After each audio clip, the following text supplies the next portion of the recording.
السلام علیکم ناظرین، میں محمد اسلم حسین سیاست کی عالمی خبروں میں آپ سب کا استقبال کرتا ہوں۔ پیش ہے آج کے اہم خبریں۔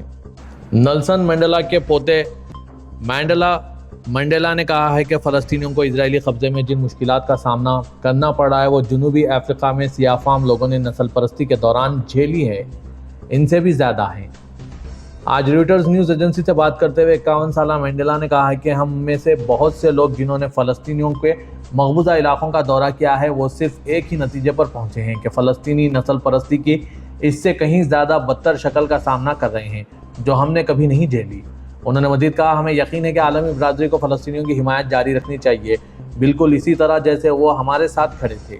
منڈیلا نے یہ تبصرہ اس وقت کیا جب تیونس کے لیے پرواز میں سوار ہونے کی تیاری کر رہے تھے تاکہ گلوبل سموتھ فلوٹیلا میں شامل ہو سکیں، جس کا مقصد غزہ میں خوراک اور انسانی امداد پہنچانا ہے۔ وہ ان 10 جنوبی افریقی کارکنوں میں سے ایک ہیں جو اس فلوٹیلا کے ساتھ سفر کر رہے ہیں، جس میں درجنوں کشتیاں اور 44 ممالک کے سینکڑوں لوگ شامل ہیں، جن میں سویڈش کارکن گریٹا تھنبرگ بھی ہیں۔ جنوبی افریقہ کی افریقی نیشنل کانگریس نے کہا ہے کہ فلوٹیلا کا مشن ہماری اپنی آزادی کی جدوجہد کی بازگشت ہے۔ اسرائیل کا ارادہ کبھی بھی اس جنگ بندی کے معاہدے تک پہنچنے کا نہیں تھا کیونکہ ان کے پاس دوسرے منصوبے ہیں۔ یہ بات مشرق وسطی کے سیاسی تجزیہ کار لوسیانو زیکارا نے الجزیرہ سے بات کرتے ہوئے بتائی۔ انہوں نے کہا کہ اسرائیل کے دائیں بازو کے وزیر خزانہ بیزلیل سموٹرچ کے تبصرے نے یہ بہت واضح کر دیا ہے کہ اسرائیل کا ارادہ مزید علاقوں کو اپنے قبضے میں لینے کا ہے، جس میں مقبوضہ مغربی کنارے اور غزہ بھی شامل ہیں۔ انہوں نے سوال کیا کہ پھر اس میں کسی ایسی بستی کو، چاہے حماس کے ساتھ ہو یا اس کے بغیر، جو فلسطینیوں کی نمائندگی کر سکے، بنانے کی اجازت دینے کا کیا فائدہ، جبکہ منصوبہ پہلے ہی طے ہے کہ یہ علاقے جلد یا بدیر اسرائیل کا حصہ بنیں گے۔ انہوں نے مزید کہا کہ ایسا ممکن نہیں کہ اسرائیل حماس کے ساتھ کسی ایسی چیز پر راضی ہو جو انہیں سیاسی طور پر زندہ رہنے دے اور فلسطینی بستی کو بننے کی اجازت دے۔ انہوں نے کہا کہ ثالثوں کی بہترین کوششوں کے باوجود اسرائیل کے لیے اس بات چیت میں مزید کوئی ترغیبات نہیں ہے، صرف سختی ہے۔ اسرائیل کے وزیر دفاع نے آج جمعرات کو یمن کے حوثی باغیوں کے خلاف ان کے اسرائیل پر میزائل حملوں میں تیزی لانے کے بعد بائبل میں بیان کردہ مصر کی 10 آفتوں کو مسلط کرنے کا عزم ظاہر کیا۔ اسرائیل کارٹس نے social media platform X پر ایک پوسٹ میں کہا کہ حوثی ایک بار پھر اسرائیل پر میزائل فائر کر رہے ہیں۔ تاریکی کی آفت اور دوسری آفتوں پر ہم تمام 10 آفتوں کو مکمل کریں گے۔ وہ ان 10 آفات کا حوالہ دے رہے تھے جو کتاب خروج کے مطابق عبرانی ماننے والوں نے مصر پر اس لیے مسلط کی تھی تاکہ فرعون کو غلام بنائے گئے بنی اسرائیلیوں کو آزاد کرنے پر راضی کیا جا سکے۔ جمعرات کے اوائل میں اسرائیلی فوج نے کہا کہ یمن سے فائر کیا گیا ایک میزائل اسرائیلی علاقے کے باہر گرا، جبکہ ایک دن پہلے اس نے حوثی کے 2 میزائلوں کو روکا تھا۔ ایران کے حمایت یافتہ یمنی باغیوں نے گزشتہ ہفتے اسرائیلی فضائی حملوں میں اپنے وزیر اعظم اور 11 دیگر سینئر حکام کی ہلاکت کے بعد اسرائیل پر اپنے حملوں میں تیزی لانے کا عزم ظاہر کیا ہے۔ مشرقی بحر روم اور مشرق وسطی کے بیشتر حصوں میں کئی دہائیوں کی بدترین خشک سالی نے دریاؤں اور جھیلوں کو سبکا دیا ہے، فصلوں کو جھلسا دیا اور بڑے شہروں میں کئی دنوں تک نلوں کا پانی بند کر دیا ہے۔ صورتحال خاص طور پر شام میں سنگین ہے، جہاں ماہرین کا کہنا ہے کہ کئی دہائیوں سے بارشوں میں کمی ہو رہی ہے اور جہاں ایک 14 سالہ خانہ جنگی کے بعد جس نے لاکھوں لوگوں کو غربت اور غیر ملکی امداد پر انحصار کرنے پر مجبور کر دیا تھا، اب وہاں کی نئی ابھرتی ہوئی حکومت ملک کو دوبارہ سے بحال کرنے کی کوشش کر رہی ہے۔ ایک چھوٹے کسان منصور محمود خطیب نے بتایا کہ جنگ کے دوران وہ دمشق کے مضافات میں واقع السیدہ زینب میں اپنے کھیتوں تک کچھ دن پہنچ نہیں سکے تھے کیونکہ اس وقت کے صدر بشار الاسد کے ساتھ اتحادی لبنانی حزب اللہ ملیشیا کے عسکریت پسند سڑکیں بند کر دیتے تھے۔ دسمبر میں باغیوں کے حملے میں اسد کے بعد جب حزب اللہ پیچھے ہٹ گئی تو یہ مسئلہ ختم ہو گیا، لیکن خشک سالی نے ان کے فارم کو تباہ کر دیا ہے، جس سے کھیتوں کو سیراب کرنے والے کنویں خشک ہو گئے ہیں۔ الخطیب نے حال ہی میں ایسوسی ایٹ پریس کو بتایا کہ زمین میں پانی کی کمی ہے۔ وہ مزدوروں کو گیہوں کھلا رہے تھے جو وہ ایک کھیت کاٹنے کی مشین میں کاٹنے میں کامیاب ہوئے تھے۔ یہ سیزن کمزور ہے، آپ اسے آدھا سیزن کہہ سکتے ہیں۔ کچھ سال اچھے ہوتے ہیں اور کچھ سال خراب، لیکن یہ سال بہت سخت ہے۔ ایک اچھے سال میں ان کی زمین فی 800 سے 900 کلو گرام گیہوں پیدا کر سکتی ہے۔ اسرائیل کے انتہائی دائیں بازو کے وزیر خزانہ نے کہا ہے کہ مقبوضہ مغربی کنارے کے علاقوں کو ضم کرنے کے لیے نقشے تیار کیے جا رہے ہیں۔ یہ وہ زمین ہے جس کی فلسطینی ریاست کے قیام کے لیے خواہش مند ہے، حالانکہ یہ واضح نہیں ہے کہ انہیں وزیر اعظم اسرائیل بنجامن نیتنیاہو کی حمایت حاصل ہے یا نہیں۔ یروشلم میں ایک پریس کانفرنس کے دوران سموٹرچ ایک نقشے کے سامنے کھڑے تھے جس میں 6 بڑے فلسطینی شہروں بشمول رام اللہ اور نیبلس کے علاوہ زیادہ تر مغربی کنارے کو ممکنہ طور پر ضم کرنے کا ارادہ ظاہر کیا گیا۔